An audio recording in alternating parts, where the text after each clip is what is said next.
You guys, it's no secret that Clive Davis is a bisexual. But I wanted to find the footage of him saying it because, in today's climate, you call somebody a bisexual, although they are, if it didn't come out of their mouth, they can sue you. And then you'd be holding the bag, right? 4 million bags to be exact. Go ask Tasha K. If you don't have the evidence, you can't come out and say it. I just wanted to find the footage where he actually said it out of his own mouth, his very own mouth, and I found it. It was in an interview back in the 80s with Kitty Couric. She had an interview with him where she actually got him to say it. And I think that's why he did the interview, to come out. That was his coming out interview. Let's take a listen. But before we do, kindly hit the like bell and subscribe to the channel if you haven't done so as yet. Now let's get back to the video. All right, now let's take a trip down memory lane to the 80s. Let's talk about that decade, because this was the decade where you were really struggling with your sexuality. And in your book, you reveal that you are bisexual. Why did you wait so long, Clive, to make that public? Well, first of all, I was only turning to bisexuality after my second marriage failed, so that it was not an issue through my life. Neither of my marriages were affected. I was totally attracted to women. When the marriage failed in the mid-'80s, I opened myself up to the possibility that I could have a relationship with a man, as well as the two that I had with a woman. I felt it was private, number one, as far as my not revealing it, but I did immediately reveal it to the people who count, my children. I have 4 children. I was totally open with my close friends. I just didn't hold the sign up, And Do you think that this... also there was an attitude towards bisexuality, pervasive, that you're either gay, you're straight, or you're lying. It's not true. As you come onto the channel, please hit the like bell and subscribe to the channel if you haven't done so as yet. Thank you. So I knew that when I decided to write my autobiography, that this was something that I was certainly going to be forthcoming about, and I wrote about it. You're in a relationship with a man right now. Do Right. you think do you hope that bisexuality will be better understood as a result of your honesty? I honestly do have that hope that is the case. I know for me, if any reason this relationship were not to continue, I'm still attracted to women, so that you don't have to be only one thing or another. For me, it's the person. I'm in a monogamous relationship. I respect monogamy, and I hope that this is understood. So there you have it, guys. That is how Clive Davis sees bisexuality. It's a choice. And for him, he's attracted to the person and not the gender per se. But here's the thing. I have a problem when it's forced on young people. Like young people coming into the music industry, for instance, and we hear of all the rumors that when they come into the industry, they're introduced to homosexuality. And those who don't want it, they don't get a contract. They don't get their music pushed. Their music is constantly shelved. And this is why maybe we don't hear of a lot of these new artists. They're introduced, and then we don't hear about their music. We don't hear anything about them. They go sleeper on us. They go away. And some of them even become blacklisted. Nobody will play their music, even if they go independent. For instance, like Kaya. Kaya is an independent artist, and she refused to get into the industry and do a lot of things that they would want her to do. This is why, since she came out, I believe she have not really signed a contract with anyone. And she's pretty much blackballed because she don't play by their standards. Her music is never played on the radio, and there are worse lyrics out there than her music. She's just one example, but there's so many others whose music are not being played because they refuse to play by the game of the industry. If you're a woman, you're expected to sleep. This is all allegedly expected to sleep with a bunch of men and women. And if you are a man, the introduction is to other men. And so a lot of people get shut out of that industry because of that. All alleged, but this is what is through the grapevine all over the internet and what I've heard. And so that's where I have the problem, when people are being forced into homosexuality and they are straight. So there have been long rumored about Clive and Diddy being in a relationship. Now, Clive, as we all know, have not hid his bisexuality, but Diddy have never came forth and said that he was a bisexual. He puts on the persona of being a straight man, but yet he says some gay stuff. And so I wanted to look into the relationship between Diddy and Clive Davis. I'm trying to figure out, why does he hate women to this extent? And so I'm kind of digging deep into the psyche of the man to figure out why the hatred for women to this extent, because there's a brutality to it all. It's alleged that he broke Kim's nose. It's alleged that he prostituted this young girl that he met when he was already 37 and she was only 19, Cassie. So I wanted to know a little bit more about P. Diddy's relationship with Clive Davis. And I looked into Inside the Industry. It's a blog. And so they put out a story on Clive Davis and Diddy, and I just ran part of it on my channel, and here it is. It's part of the video I'm presenting. Inside the Industry is the name of the blog, the channel. And so this is what they had to say concerning Clive Davis and P. Diddy.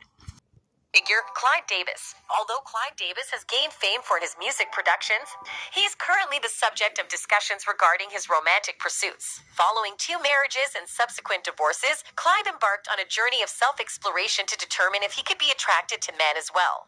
I opened up myself after the failure of my second marriage, never having had anything with a man, to see, could I be attracted to the person and not the gender? As a result of this introspection, Clive came to the realization that his sexual orientation was not entirely heterosexual, contrary to what he had believed for the first 50 years of his life. And I did find that I could be attracted to a man, while I still am very attracted to a woman. Following this revelation, Clive made the decision to pursue a relationship with a man, feeling that this was the appropriate time in his life to do so. Then, in 1990, he entered into a monogamous relationship with an unnamed male doctor. That relationship ended in 2004. According to the Daily Mail, the male doctor's name is Greg Sheriffer. Clive says he has never been ashamed to admit his attraction to men. I never felt shame. No, I felt puzzled. The subject of bisexuality really needs much more discussion. It's a status that does exist. Subsequently, Clive entered into a committed relationship with another man, which continues to this day. After years of confusion, it has now been confirmed that the identity of Clive's partner is none other than Diddy. Guys, this is all alleged because this particular website did not show any proof. P. Diddy, known as Puff Daddy, known as Sean Combs.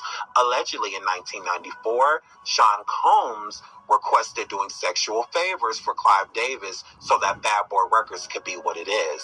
Rumors surrounding the circumstances of Diddy's music career have persisted for years. However, it is now evident that the two were romantically involved for a period of 5 years. While Clive has acknowledged that his partner accompanies him to events and travels with him, he has declined to disclose his name. Nevertheless, it has become increasingly apparent that Diddy is the artist most frequently seen by Clive's side at events. Merely attending the same events may not be definitive proof, but the fact that both Clive and Diddy are openly gay and frequently seen together at social gatherings. Since Diddy has never gotten out and say he's gay, this is all alleged.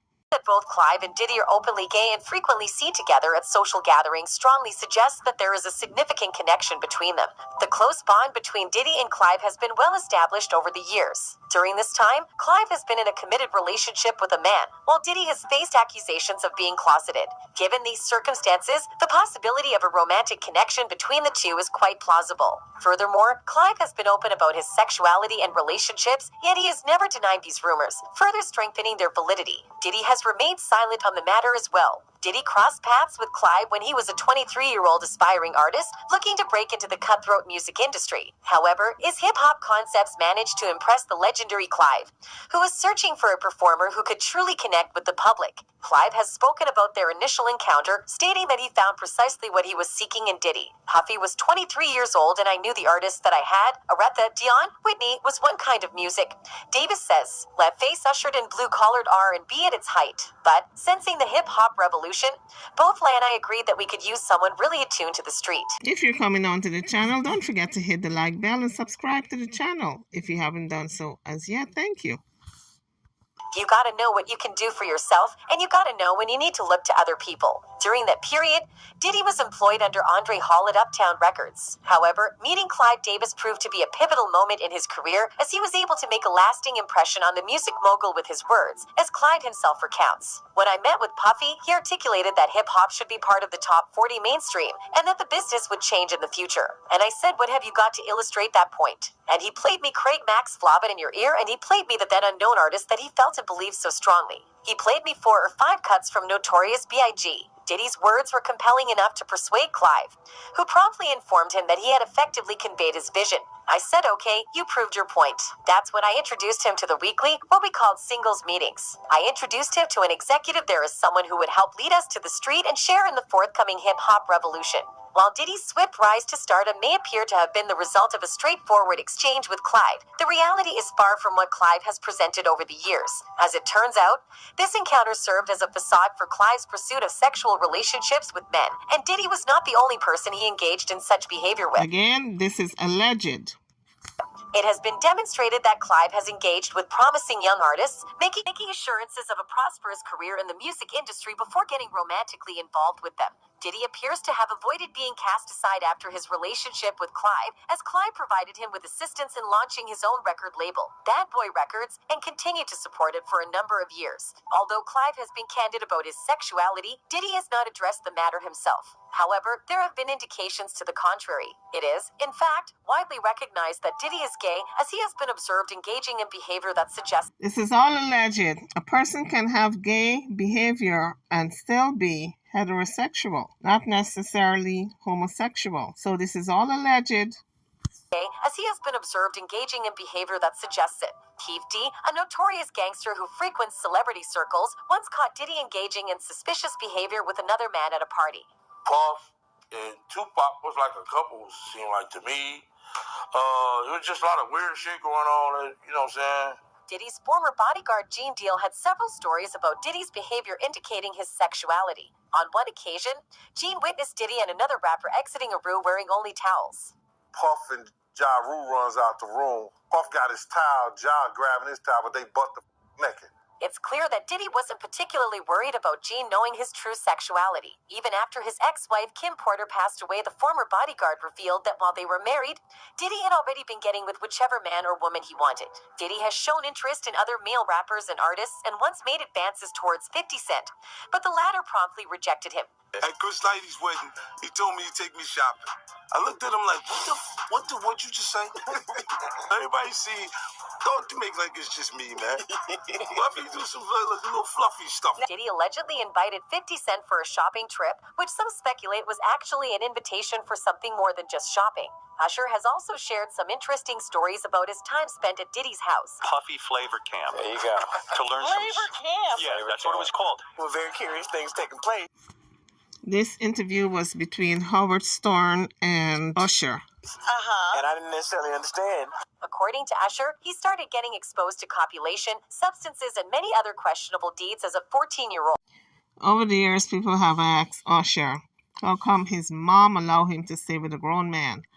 And Usher would always say, well, she didn't know that all this stuff was going on, weird stuff was going on in the house. But that's no excuse. The mother knew better, because the rumors were already circulating about P. Diddy. You cannot want stardom for your kid that badly that you're going to let loose your 13, 14-year-old into the hands of a grown man and have that 13, 14-year-old live with that grown man and not really understand that something may go down that you may live to regret and that child might live to regret. I mean, come on. It's ridiculous. Some of these parents should really go to jail for parental neglect, really. Honestly. Usher's mother is one of them, should go to jail for putting him in danger like that. In fact, at one point, Diddy accidentally spoke about waking up next to Usher in a video.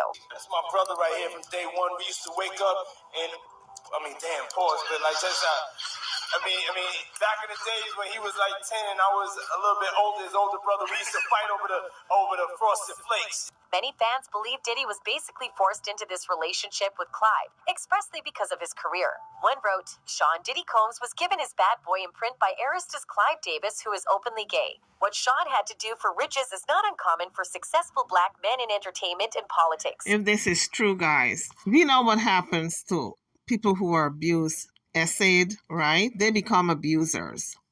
All that glitters is not gold. Run your race. Let the next man run his. On the other hand, some people think that the fact that the rapper hasn't spoken out about the rumors ruling the media of him being gay for years is proof enough that there's truth to those rumors. Diddy is deaf, gay, LMFAO, no grown straight man that's not going to address a gay rumor that's been circulating for years. It is obvious that Diddy is known for dispelling rumors about his involvement with other women as fast as possible. Despite this, one fan pointed out that he has yet to address rumors regarding his sexuality, saying Diddy has cleared up the side chick claims but has yet to clear the gay rumors.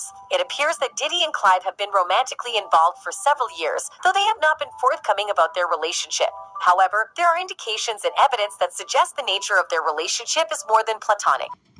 If what she's saying is true, then hurt people hurt people. If he was forced into a relationship with Clive Davis, then he's going to force other people into a relationship with him. But all of that does not explain the hatred for women. When a man beats a woman to the point where he's broken the nose of that person, put that person in some type of hospital or some kind of situation where they have to get a private doctor for treatment to mend their wounds, busted lips, nose all broken, eye socket all knocked out of place, and gashes all over their body. That is real hatred. Why don't he just come out, if he is gay, come out and say he's gay, do away with women altogether and just stick to the men? If he is taking out all his frustrations on women because he cannot come out and say he's gay, then, he needs to just do like Clive Davis. Come out and just put it out there in the open. Nobody's going to admonish him. Anyway, guys, drop your comments. I'm over and out. Don't forget to hit the like bell, subscribe to the channel if you haven't done so as yet. I'll see you guys on the next one. Thank you for watching.